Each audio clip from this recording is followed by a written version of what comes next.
great to start another week with all of you at home, and we do begin tonight with that tropical storm Dorian gaining strength in the Atlantic. It could become a hurricane as early as tomorrow. And how potentially deadly this storm will be for the Bahamas. You can smell bodies. I can see dead dogs from where I'm standing hill to a church there. You could actually see dead bodies protruding from the rocks. To deal with this unfolding humanitarian crisis. He was treading water with his 5-year-old son, trying to cling to the roof of their home when a powerful gust blew that young boy into the raging floodwaters.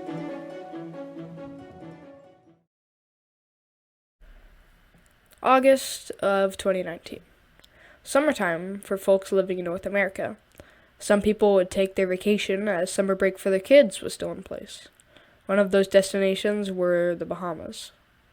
Hurricane season hadn't really started yet, so nobody on the Atlantic coast or the Bahamas really had much to worry about.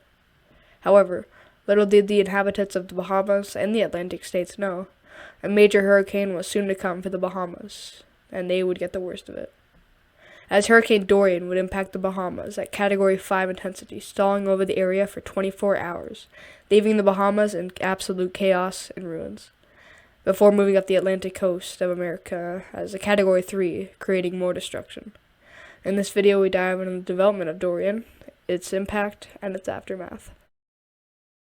Before we begin, only about 7% of people who watch my videos are subscribed, so if you could do that for me, it'd be much appreciated.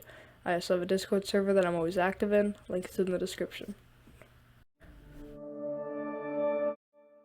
Dorian would mark the start of the 2019 Atlantic hurricane season, as prior to it, only 3 named storms would form. The worst being Hurricane Barry, which impacted mainly Louisiana and Mississippi at Category 1 intensity, causing 2 fatalities and minor wind and flooding damage in its impacted areas. On August 19th, a tropical wave began developing within a monsoon trough over Guinea and Senegal in western Africa. As the wave tracked west, the nearby Saharan dust would hamper the storm's development for several days, leaving the system disorganized. On August 23rd, a defined area of low pressure consolidated at the surface, and thunderstorm activity increased. As this happened, the system acquired sufficient organized convection to be classified as Tropical Depression 5 on August 24th, situated 805 miles east-southeast of Barbados. It soon developed an inner core with a 12-mile wide eye feature. This marked the system's intensification into a tropical storm, at which it was assigned the name Dorian by the NHC. Shortly after, moderate wind shear and surrounding dry air limited further organization of Dorian. Rain bands gradually wrapped more around Dorian on August 25th into the 26th, though convection remained inconsistent. Dorian continued moving west and made landfall on August 27th in Barbados, bringing tropical storm force winds and heavy rain. It then started moving northwestward towards St. Lucia the same day, making landfall on the island of St. Lucia as a tropical storm. This would briefly disrupt the inner core of the storm, before it entered the Caribbean Sea. The storm underwent a center relocation further north, to the west of Martinique, causing the island to experience tropical storm force winds as well. Dorian had been predicted to travel northwest and pass over nearby Dominican Republic or Puerto Rico, possibly allowing their mountainous terrain to weaken the tropical storm. At that time, dry air and wind shear were expected to prevent Dorian from attaining hurricane status. However, Dorian took a more northerly track than expected, causing it to pass east of Puerto Rico and hit the U.S. Virgin Islands. On August 28th, Dorian intensified into a Category 1 hurricane as it approached the U.S. Virgin Islands, where hurricane force winds were recorded. A few hours after becoming a hurricane, Dorian made landfall in St. Croix, and a few hours later, Dorian made landfall on St. Thomas at a slightly higher intensity. Once the system moved north past the Virgin Islands, the storm entered a more favorable environment. On the next day, the system started to rapidly intensify, reaching Category 2 status early on the 30th of August. Rapid intensification continued, and the storm eventually reached its major hurricane status, becoming Category 3 several hours later. This strengthening trend came to a halt for the remainder of the day, but soon resumed on the 31st, on which day Dorian would become a Category 4 hurricane. The next day, September 1st, would see Hurricane Dorian reach Category 5 intensity. A drop zone deployed by NOAA aircraft on the morning of the 1st measured a wind gust of 160 knots, translating to 203 mile-per-hour winds at the surface, with 1 minute sustained winds of 180 miles per hour, and a minimum pressure of 913 millibars. Hurricane warnings were in effect for the Bahamas before the hurricane hit, with Samuel Butler, the Royal Bahamas Police Force Assistant Commissioner, with responsibility for Grand Bahama and the northern region, including Abaco, Bimini, and Berry Islands, told residents, "If you do not heed the warning, we know that the end could be fatal." Problem was, the only thing people on the islands of the Bahamas could do was batten down the hatches and stay. Unlike in America, where people can evacuate inland, the people on the islands were trapped. At 1640 UTC on September 1st, Dorian made landfall on Great Abaco Island in the Bahamas, with 1 minute sustained winds of 185 miles per hour, gusting over 220 miles per hour, and a central barometric pressure of 910 millibars, as Dorian reached its peak intensity during the landfall. Dorian's forward speed decreased around this time, slowing to a westward crawl of 5 miles per hour. At 2 UTC on September 2nd, Dorian made landfall in Grand Bahama near the same intensity, with the same sustained wind speed. After Dorian's forward speed would halt to 1 mile an hour later that day, the storm began to undergo an eye wall replacement cycle to the north of Grand Bahama.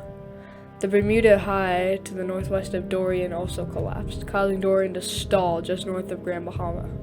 Around the same time, the combination of the eye wall replacement cycle and the upwelling of cold water caused Dorian to begin to weaken, with Dorian dropping to a Category 4 status at 15 UTC.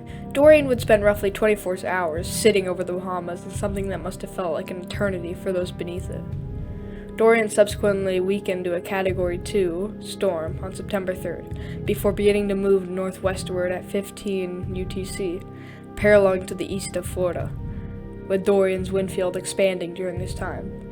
While moving up the Atlantic coast, Dorian gradually reorganized. At 6 UTC on September 5th, Dorian moved over the warm waters of the Gulf Stream and completed its eye wall replacement cycle, re-intensifying into a Category 3 hurricane off the coast of South Carolina.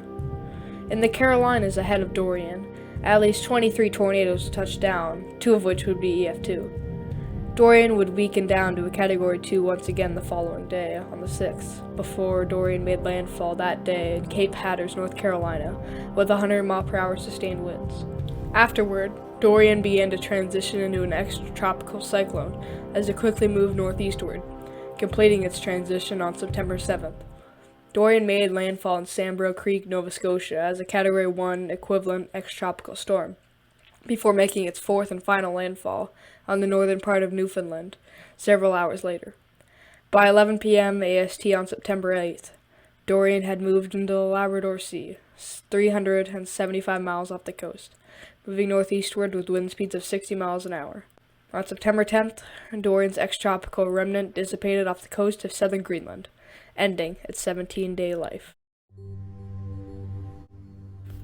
The impacts that Dorian had were immense. The first impacted areas suffered very minor wind damage and experienced moderate portions of rain. The first above minor impacts of Dorian occurred when Dorian struck the U.S. Virgin Islands as an intensifying hurricane.